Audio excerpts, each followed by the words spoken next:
क्या है आध्यात्म? दर्शन, चिंतन धारा, विद्या या संस्कृति की परंपरागत विरासत। आध्यात्म दर्शन यानी जीवन का शाश्वत सत्य। मानव जीवन से जुड़े शाश्वत सत्यों को जानिए और समझिए उपासक डॉक्टर सोहन राज तातेड़ से हमारे खास कार्यक्रम आत्मविज्ञान में। आत्मविज्ञान यानी सही दृष्टि, सही सोच। भाई और बहनों, मातृशक्ति को नमन।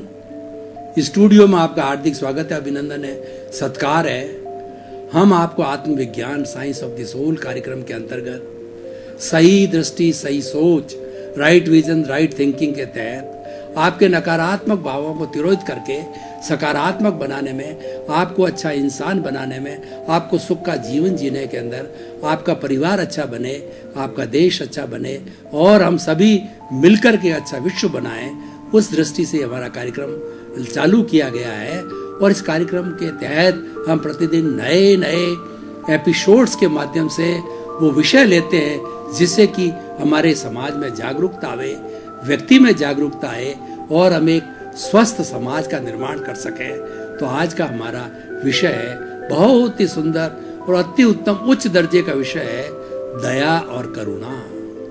भाई और बहनों, दोनों अच्छी है, लेकिन दोनों में दार्शनिकता की दृष्टि से थोड़ा भेद है। पहले हम दया को समझेंगे। दया का अर्थ होता है, दया में राग द्वेष जुड़ा हुआ है।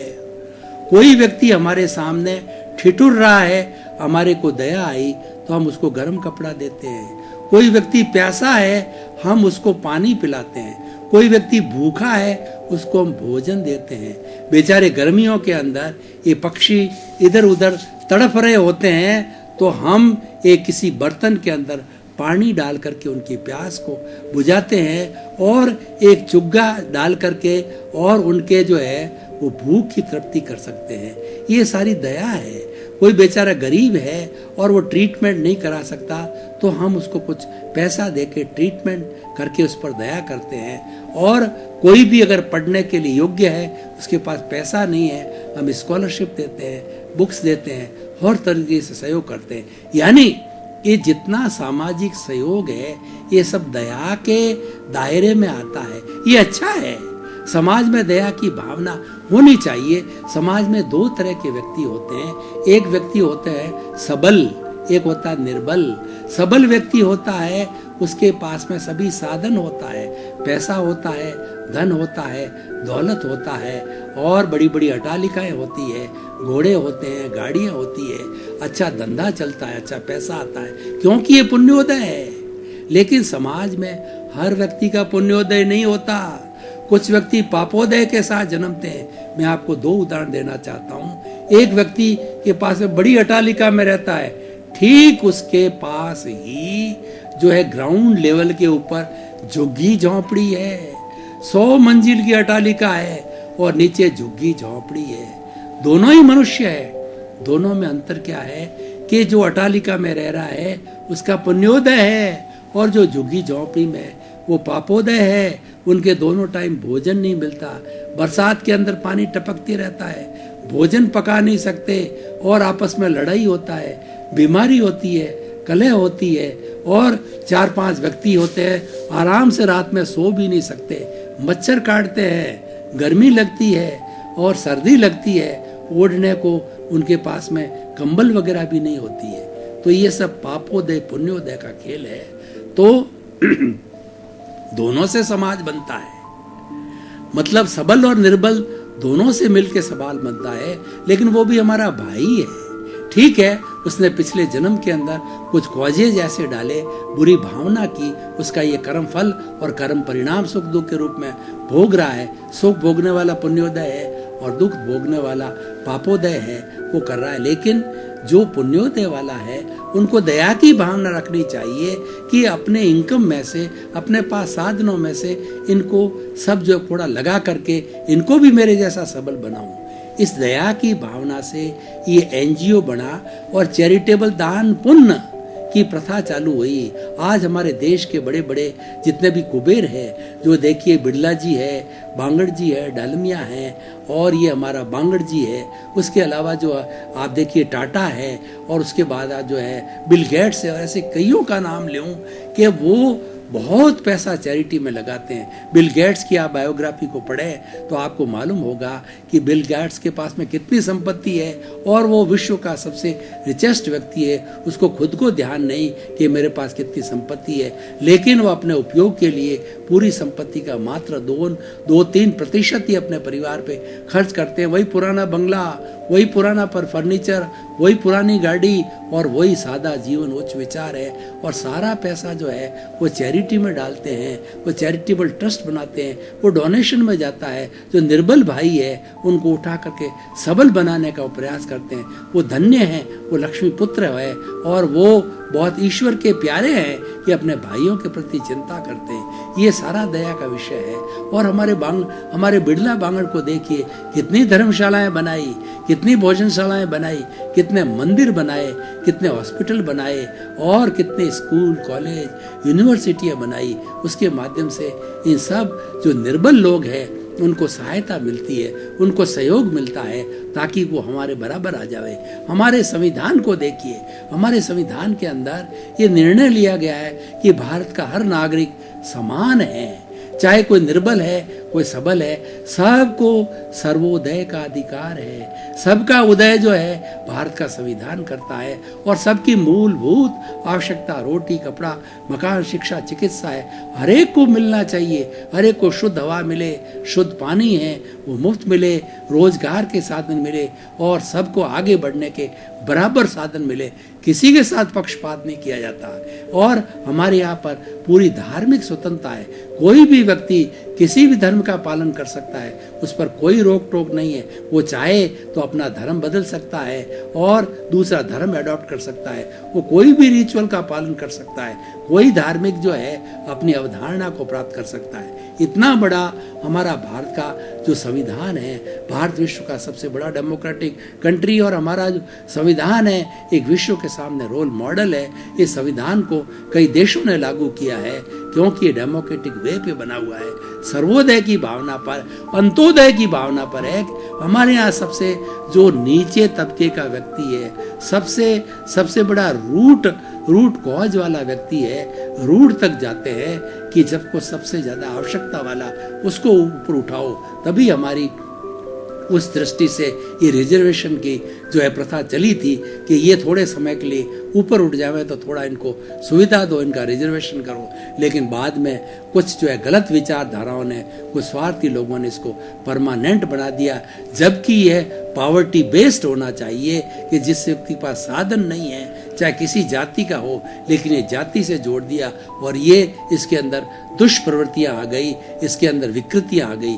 खैर वो अलग विषय है, मैं उसमें नहीं जाना चाहता। मैं तो दया की बात कर रहा था।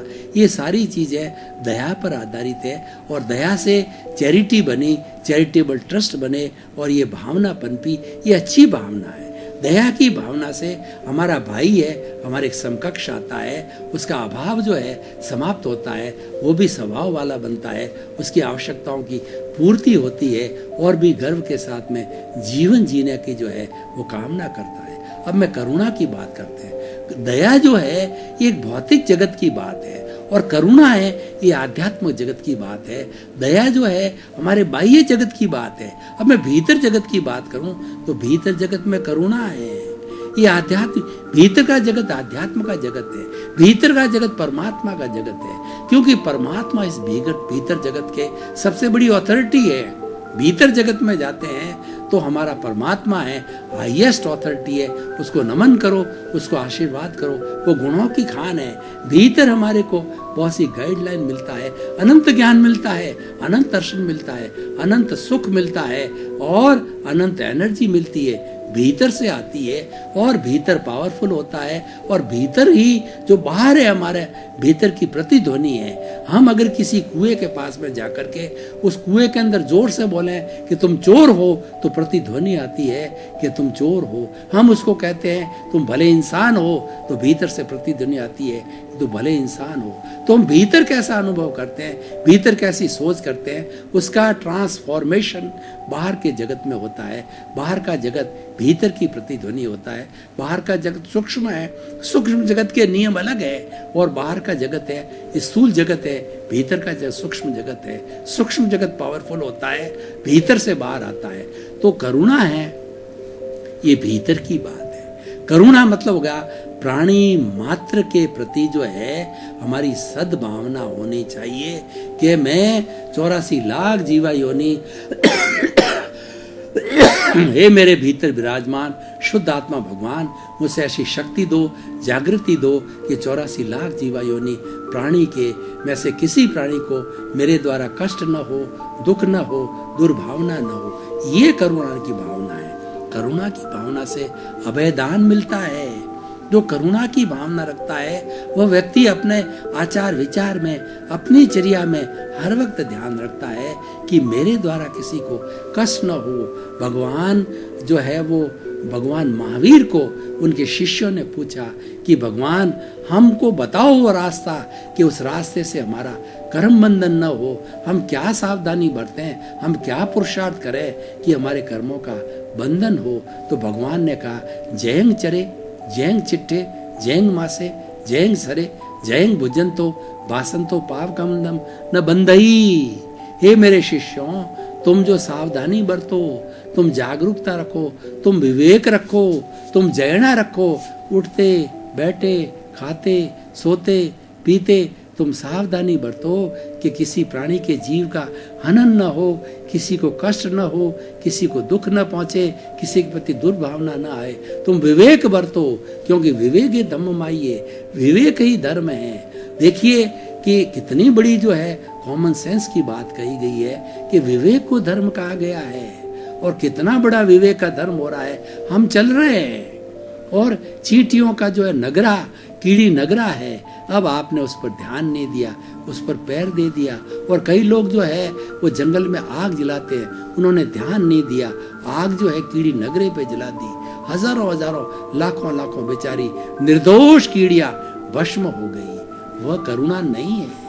करुणा तो वह है आप चलते चलते देखो कि चींटी के ऊपर पैर नहीं आ जावे, किसी प्राणी को दुख ना हो। पेड़ खड़ा है, उसकी टहनी को मैं फालतू नहीं तोड़ूं, उसके पत्ते को नहीं तोड़ूं, क्योंकि उसकी टहनी को काटना उतना ही दर्द है जितना कि मेरे हाथ को काटा जाए, पांव को काटा जाए। कि उसमें वही आत्मा है जो मेरे में है, राम में है, कृष्ण में है, महावीर में है, 84 लाख जीवा योनि में। वह पेड़ अपने कर्मों के कारण बना है।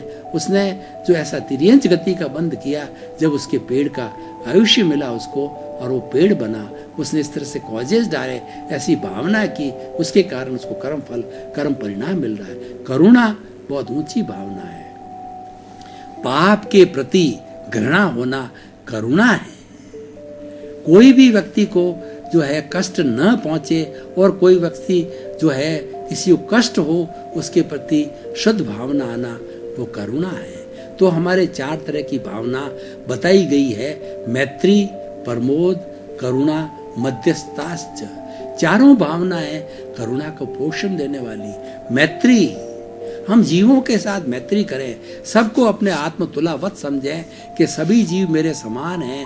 मैं कोई ऐसा व्यवहार न करूं जो मुझे प्रिय नहीं हो, मैं दूसरों के साथ वैसा व्यवहार न करूं, दूसरे को कष्ट न दूं, वो तकलीफ न दूं। ये मैत्री है। अपना सच में स्वेजा मैतिंग भुए सुकप्पये। भगवान ने कहा कि तुम स्वयं सत्य खोजो, मेरे पीछे पीछे चलने से सत्य नहीं मिलेगा। मैंने जो सत्य प्राप्त किया है वो रास्ता तुम्हें बताता हूँ, रास्ते पर तुम्हें चलना पड़ेगा। मरे बिना स्वर्ग नहीं मिलेगा, तुम मरोगे तभी स्वर्ग मिलेगा, तुम्हें रास्ता स्वयं ढूंढना पड़ेगा। वो रास्ता क्या है कि अपना सच में सेजा मैतिंग भुए सुकप्पये। हर प्राणी के साथ में मित्रता का व्यवहार करो, अपने जैसा समझो, आत्म तुलावत समझो, आत्म पियासु, सबको अपने आत्मा अपने जैसी समझो। तो ये जो मैत्री की भावना, प्रमोद भावना, कितनी सुंदर भावना जो करुणा को प्रोत्साहन देती है। कोई व्यक्ति तरक्की कर रहा है, हमारे भीतर जो है उसके गुण को देखना चाहिए और हमारे प्रति आह्लाद की भावना आना चाहिए कि मेरा भाई बढ़ रहा है, मेरे गांव का व्यक्ति बढ़ रहा है, मेरी पार्टी का व्यक्ति बढ़ रहा है, मेरे देश का व्यक्ति बढ़ रहा है, मेरे विश्व का व्यक्ति बढ़ रहा है, मैं ही बढ़ रहा हूँ। ऐसी भावना जो है प्रमोद की, खुशी आनी चाहिए। किसी के आध्यात्मिक विकास में, भौतिक विकास में प्रसन्नता आनी चाहिए। उसके प्रति जो है वह निंदा की भावना नहीं आनी चाहिए और जेलसी नहीं आनी चाहिए कि वो उसके प्रति निंदा करे, उसके प्रति जो है बुरी भावना करे, उसके प्रति घृणा का भाव नहीं आना चाहिए, सुपीरियरिटी कॉम्प्लेक्स नहीं आना चाहिए। मैत्री, प्रमोद, करुणा, करुणा जिसकी बात करें सभी इसको पोषण देने वाले। करुणा एक वटवृक्ष है, जिस व्यक्ति में करुणा आ जाती है उसके अंदर प्रेम का जरिया बहता है, प्रेम का झरना बह रहता है। करुणाशील आदमी प्रेम से ओतप्रोत होगा। प्रेम के लिए कबीरदास जी ने कहा है कि पोथी पढ़ पढ़ जगमुआ और पंडित भया न कोय, ढाई आकर प्रेम का और पढ़े सो पंडित हुए। देखिए, दो तरह के लोग होते हैं। एक तो है शास्त्र पढ़ करके, शास्त्रों को रटन करके, शास्त्रों को घोट करके बड़े बड़े विद्वान बन जाते हैं। विद्वान बुद्धि के स्तर पर बढ़ते हैं, वो इंटेलेक्चुअल होते हैं, लेकिन इस बुद्धि से भी परे होता है, प्रज्ञा होता है, वो इंट्यूशन होती है। तो इंट्यूशन है वो प्रेम से पैदा होती है। ये हमारी देखिए पुरानी दादी है, नानियाँ हैं। मैं मेरी स्वयं की बात करूं तो हम 12 भाई बहन थे, 3 मर गए, आज 9 मौजूद हैं।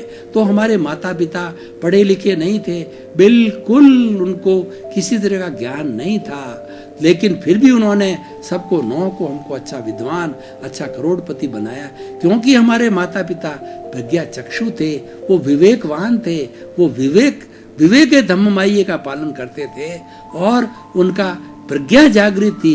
उनमें प्रेम का भाव, जो प्रेम के भाव से चलता है वो पंडित होता है, और जो विद्वान होता है वो अहंकारी भी हो सकता है।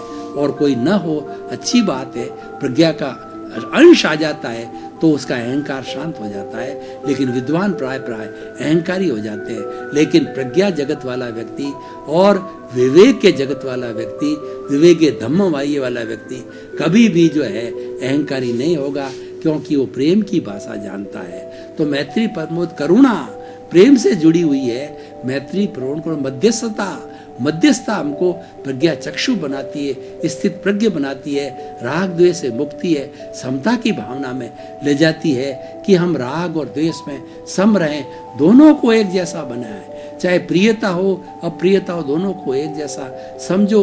चाहे सर्दी हो, चाहे गर्मी हो, चाहे अच्छा मिले, चाहे थोड़ा मुट्ठी चना मिल जाए, चाहे कभी घी मिल जाए, कभी चाहे जो है अच्छा सोने को बिस्तर न मिले, कभी मिल जाए, दोनों स्थितियों को एक समान बनो, ऐसा स्थित प्रज्ञ होता है, प्रज्ञा चक्षु होता है, मध्यस्थ व्यक्ति होता है। तो ये करुणा की जो बात है, ये चारों भावनाएं उसका सिंचन देने वाली होती है। करुणाशील व्यक्ति है, अभय दान देता है। अभय दान सबसे बड़ा दान है। 3 तरह के दान कहे गए हैं। एक तो होता है ज्ञान दान, महादान।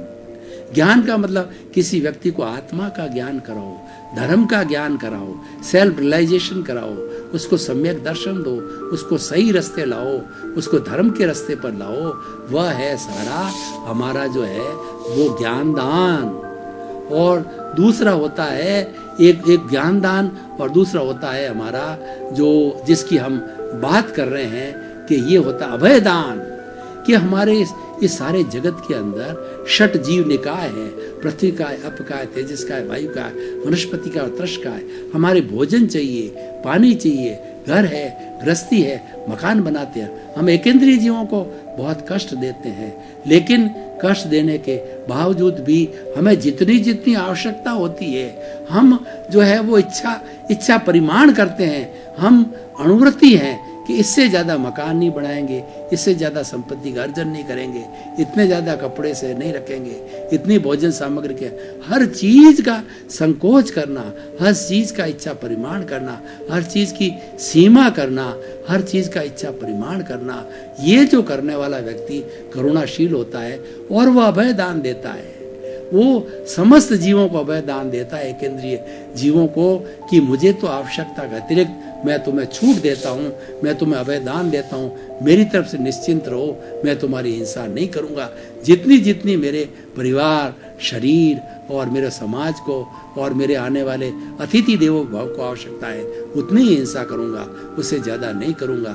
ये करुणा की भावना है। ये करुणा की भावना अभय दान पैदा करती है। और तीसरा दान होता है, पहला होता है कि ज्ञान दान, दूसरा अभय दान, और तीसरा होता है कि हम कोई भी चरित्रवान व्यक्ति है, कोई भी साधु सन्यासी है, उसको सब तरह का दान देते हैं। भोजन दान, अन्न पुण्य, पान पुण्य, लयन पुण्य, शयन पुण्य, मन पुण्य, वचन पुण्य और काय 9 तरह के जो हम दान देते हैं, वो सारा सुपात्र दान कहलाता है। यह भी दान कहलाता है कि हमने ऐसे व्यक्ति को दिया जो अहिंसा का पोषण करता है, जो अध्यात्म को आगे बढ़ाता है, जो परमात्मा का रूप है, वो तिन्नाणम तार्याणम है, वो स्वयं तरता है, औरों का भला करने वाला है और समाज में ज्ञान बांटने वाला है, समाज में लोगों को सही रास्ते पर लाने वाला है, समाज में अपराध समाप्त करने वाला है, समाज में शोषण को समाप्त करने वाला, वो जागरूकता पैदा करने वाला है, वो सन्यासी है और वह जो एक परमात्मा का रूप है, ऐसे को सारा दान दिया जाता है। तो ये भी एक तरह का दान होता है। तो इस तरीके से 3 दान की प्रथा हमारे यहाँ चलती है। और ये सारा कब होता है? जब हमारे भीतर करुणा आनी चाहिए। करुणा का भाव है व्यक्ति के अंदर जब आता है तो व्यक्ति का रोम रोम जो है आनंदित हो जाता है कि हम किसी भी प्राणी के साथ में बुरा व्यवहार नहीं करते हैं। हम अपने आप संकल्पबद्ध हो जाते हैं कि हमारी तरफ से किसी को मात्र कहने से नहीं, सोचने से हम किसी का बुरा नहीं करें, किसी के दोष नहीं देखें। और हम ये मानने जो है, हम करुणा की भावना से ये मानने लग जाते हैं कि किसी में दोष दिखे तो वह दोष उसका नहीं है, वह दोष मेरा है। जो ही हमको किसी का दोष दिखने लग गया, इसका मतलब वो मेरा दोष है, ऐसी भावना तब आती है, तो वो करुणा जो है हाजिर हो जाती है। करुणा से वो आप्लावित हो जाता है। भगवान बुद्ध और भगवान जो है हमारे महावीर है, करुणा की भावना से आप्लावित होकर के उन्होंने संन्यास को ग्रहण किया। उनके क्या कमी थी? दोनों राजकुमार थे। देखिए, जब भगवान बुद्ध जो है वो जब वो गौतम के रूप में थे, वो राजकुमार के रूप में थे, तो वो बग्गी के अंदर जा रहे थे, सारथी बैठा हुआ था। तो उन्होंने रास्ते के अंदर देखा कि एक व्यक्ति कुबड़ा जा रहा है। तो उन्होंने अपने सारथी को देखा कि इसकी जो है कमर मुड़ी हुई है। ऐसी भी स्थिति आती है कि हाँ राजकुमार, कभी व्यक्ति जो है बुढ़ापे में जाता है, ऐसी स्थिति पैदा हो जाती। उन्होंने कहा मेरी ऐसी स्थिति पैदा ना हो, वह मैं स्थिति को पाना चाहता हूँ। उसके भीतर करुणा का भाव पैदा हुआ। आगे चले, एक शव यात्रा जा रही थी और लोग जो है वो बोलते जा रहे थे राम नाम सत्य है। उनका ये क्या कि व्यक्ति मर गया, इसको जलाने के लिए जो शमशान में जा रहे हैं, उनमें फिर करुणा जागृत हुई, धार्मिक भावना जागृत हुई। उन्होंने ये क्या कि व्यक्ति का मरण हो गया। उन्होंने कहा मुझे तो अमरत्व चाहिए, मुझे मरना नहीं है, मैं तो अमर हो जाऊं, ऐसी बात करूं। एक जगह देखा कि उन्होंने कोई बच्चे ना जन्म लिया, तो वहां पर जो है कई तरह के जो है शहनाइयां बज रही थी।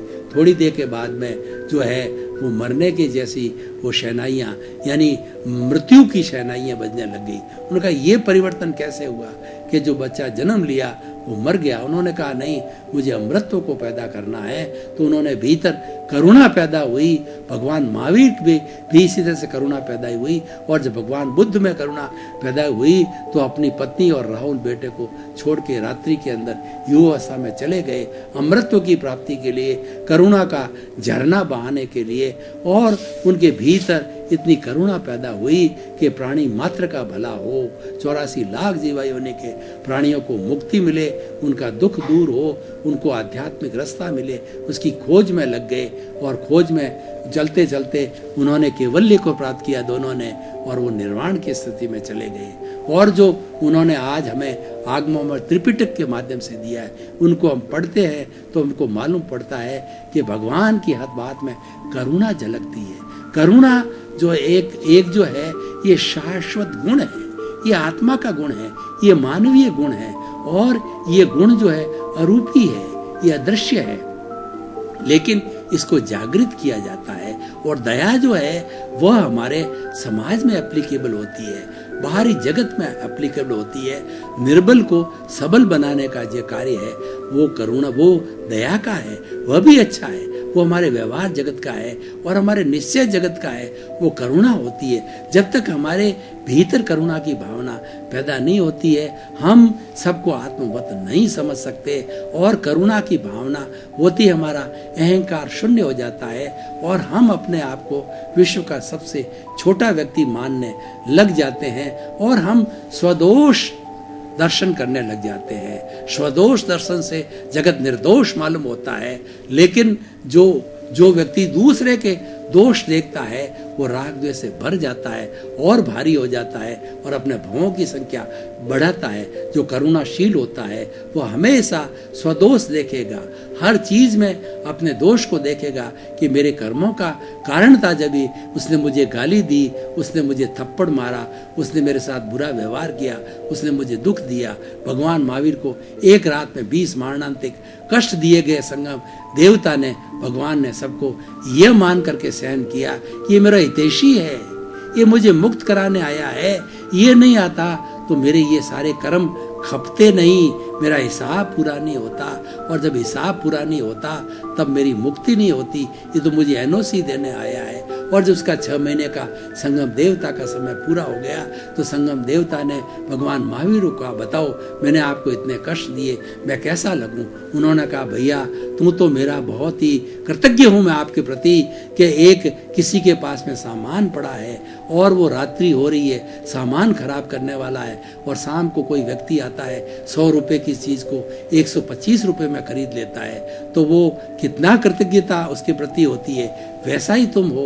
मैं तो तुम्हारे प्रति कृतज्ञता ज्ञापित करता हूँ कि मेरे जन्म जन्मांतर के कर्म को खपाने में तुम मेरे निमित्त बने, मेरे सहयोगी बने। मेरा धन्यवाद। तुम्हारे प्रति मेरा कोई राग द्वेष नहीं है, तुम्हारे प्रति मेरे कोई भी विचार बुरे नहीं है। ऐसे ये कब आता है? क्षमा वीरस्य भूषणम। क्षमा कब आती है? करुणाशील व्यक्ति को क्षमा आती है। और जो कायर व्यक्ति होता है वो टिट फॉर टैट करता है, वो तो ईंट का जवाब पत्थर से देता है। एक बात सुनाई जाती है वो 4 बात सामने देता है, वो नेले पे धेला मारता है। करुणाशील व्यक्ति जो है वो शांत रहता है, वो ये सोचता है ये मेरे ऐसे संयोग आए, ये व्यवस्थित में भेजा है, मैंने पिछले जन्म में किसी को गाली दी है, उसको चुकाने के लिए आया है, मेरा हिसाब करने के लिए आया है। ये मेरी प्रतिध्वनि है, जो ध्वनि मैंने पिछले जन्म में की थी उसकी प्रतिध्वनि करने के लिए ये आया है। ये तो मुझे मुक्त करने आया है। और सभी प्राणियों से जब मुझे एनओसी मिलेगी तभी मेरी मुक्ति होगी। एक भी प्राणी के साथ में मेरा हिसाब किताब व्यवहार जगत का बाकी है तो मेरी मुक्ति नहीं हो सकती। व्यवहार शुद्धि के बिना निश्चय शुद्धि नहीं होगी। तो मैं ये कहना चाहता हूँ, करुणा जो है वो निश्चय जगत का तत्व है और ये करुणा का तत्व जिसमें आता है वो व्यक्ति परमात्मा बन जाता है। तो भाई और बहनों, इस एपिसोड को जो है हम आज तराजू पर कसते हैं, कसौटी पर कसते हैं। जब हम किसी अपनी ज्वेलरी को जो है सोनी के पास ले जाते हैं तो कसौटी पर चढ़ाता है और बताता है ये 16 कैरेट का है, 24 कैरेट का है, 18 कैरेट का है। उसका कैरेट का, उसकी शुद्धि का पता करता है। तो आज हम ये दया और करुणा का एपिसोड क्या व्यक्ति को सुधार सकता है, क्या समाज को सुधार सकता है? तो मेरा कहना कि हाँ, दया हमारे व्यवहार जगत की वस्तु है, करुणा है हमारे निश्चय जगत की वस्तु है, वो भीतर की वस्तु है। भीतर करुणा को पैदा करो और बाहर दया को पैदा करो। आप अगर सक्षम हो तो अपने भाइयों का सहयोग करो, अपने भाइयों को ऊपर उठाओ, उनका सर्वोदय करो, उनका अंत्योदय करो। वो सारी दया है, तभी एनजीओ बने, चैरिटेबल ट्रस्ट बने, तभी से आज हमारे समाज में सामंजस्य है। नहीं तो बेचारा गरीब तो मर जाएगा, उसका तो कोई भरण पोषण नहीं हुआ। सरकार करती है, एनजीओ करते हैं, व्यक्ति करते हैं और अपने भाइयों को ऊपर लाते हैं, क्योंकि वो पिछले जन्म में कुछ न कुछ ऐसी गलत भावना करके आए हैं जब पापोदय हुआ है, और हम अच्छी भावना करके आए जब मैं पुण्योदय हुआ, अच्छे हाथों में है, अच्छे घर में है। भाई और बहनों, आपका बहुत बहुत धन्यवाद। आप हमारा ये आत्मविज्ञान कार्यक्रम बराबर देखते रहिए। आपको नई दृष्टि मिलेगी, आपकी नई सृष्टि मिलेगी, आप में गुण आएंगे, आपके अवगुण समाप्त होंगे, आपके पाप समाप्त होंगे, आपके पुण्योदय होगा। क्योंकि हमारा उद्देश्य है सर्वे भवन्तु सुखिनः सर्वे भवन्तु निरामया, जगत के सभी जीवों को सुख मिले, शांति मिले, आनंद मिले और उनको पुण्य मिले, आपके प्रति मंगल भाव। आत्मविज्ञान में आत्मविज्ञान यानी सही दृष्टि, सही सोच।